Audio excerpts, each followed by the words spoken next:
پرخودرس پودکست به مکتوبین گهداران سر خاطر خواستن اجده 1025 دوسیه کچید که گهدار وران با دوسیه مکتوب اکشاند و ادیتور پودکست عمر فاروق بران جواب اکتا و ساعتی و دقیقه اون لکبن بوان مکتوبان بوارمه.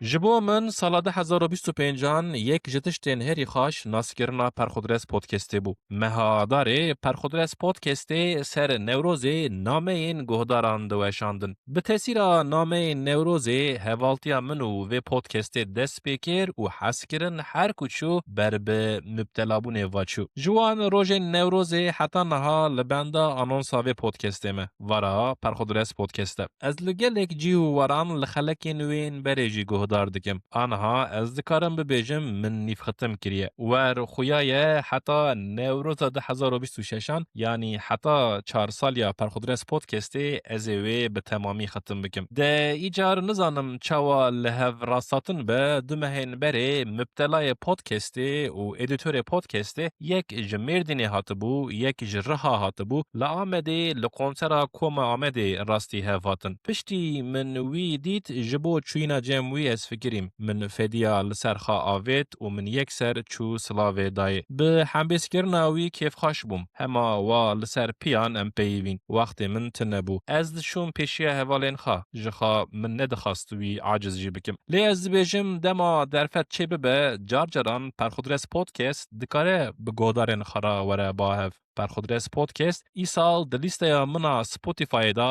سرگووند بو د لیسته من دا ستران و پودکستین زازاکی و سورانی جی درکتنه پیش هیوی دکم کو د سالانو دا زازاکی هر لپیش به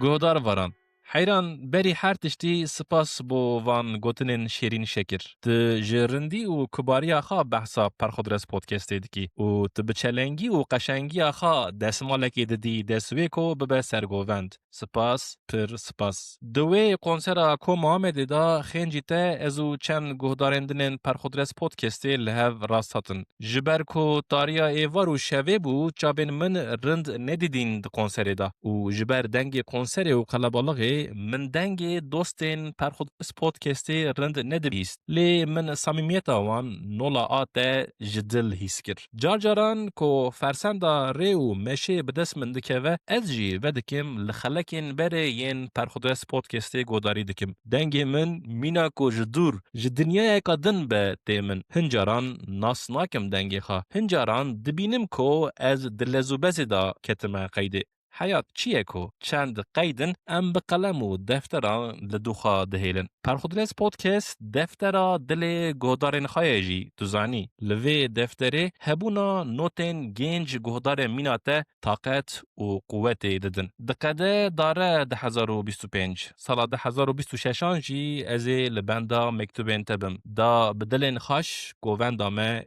گشبه سلاو و حرمت حیران